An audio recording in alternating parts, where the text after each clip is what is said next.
Okay, so we're into the Cadillac, and by comparison to the Mercedes, once you get inside, it feels very much like a normal, sort of slightly executive American car in here, but with that massive Corvette engine under the bonnet, it's definitely more than just a normal American car.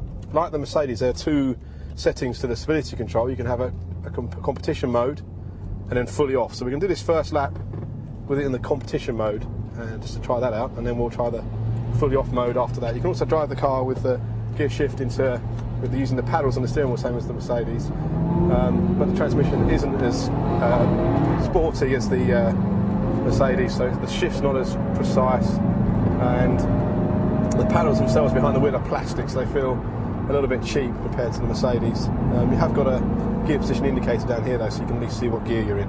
It's going nice and slowly at the moment until we get the windscreen demisted. We'll just put a little bit more speed on once we can see where we're going.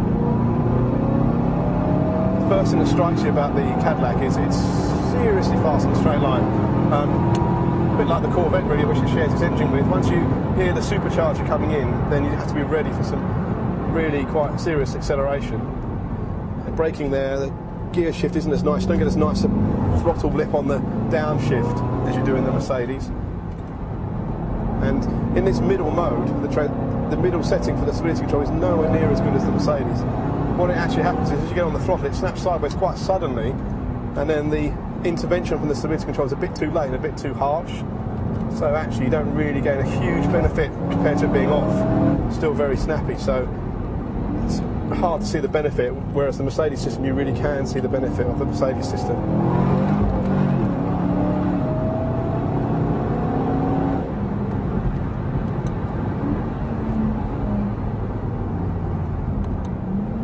So we're going to come around and start a sort of flying lap now, and we'll turn off the traction control system fully off.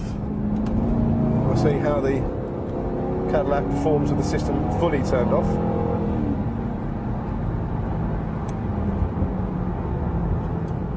First thing you notice about the Cadillac is the steering's quite, not vague, the turning's quite sharp. This is very artificial. It's not the weighty feel you get from the Mercedes. And the brakes lack the firm bite that you get in the Mercedes as well. So while this car's got lots of power, it doesn't really feel like the fully sorted dynamic article that the Mercedes is. And equally so, it's nowhere near as good as the Jaguar either. Okay, so we're starting a flying lap now, across the line.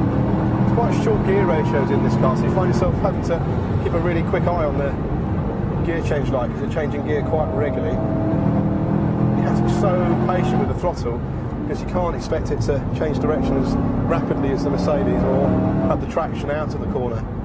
But it's still, because of that power, it's still very fast. And once you start to drive it smoothly, it's quite effective. You have to wait with the power, be very patient, sense the front end grip and then feed the power in gently so as not to lose rear end grip. Here you have to brake a lot earlier than the Mercedes, because you just feel like you can't carry quite as much into the corner on the brakes. You have to brake a lot earlier. Here you can see how quickly it snaps sideways, and you have to be very quick to catch it. It hasn't got the sort of body control of the Mercedes and Jaguar as it goes sideways. As it snaps sideways and loses rear end grip, you can feel the weight transfer and the body weight sort of rolling over onto the axle that's losing grip. So it makes it very jerky and difficult to catch. So it's quite a difficult car to drive smoothly.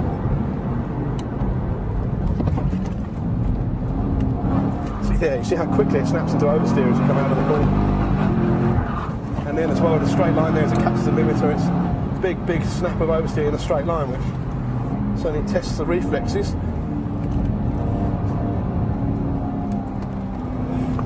So to be very wary to drive it. There again, you feel head on the throttle, be very, very careful. Rear wheels are spinning up. And this type of very tight, twisty track might not be particularly representative of an average American road, but you can feel that this car isn't really suited to a track day, that's for sure. It delivers fantastic power, but it does need some work to drive quickly and smoothly on a track.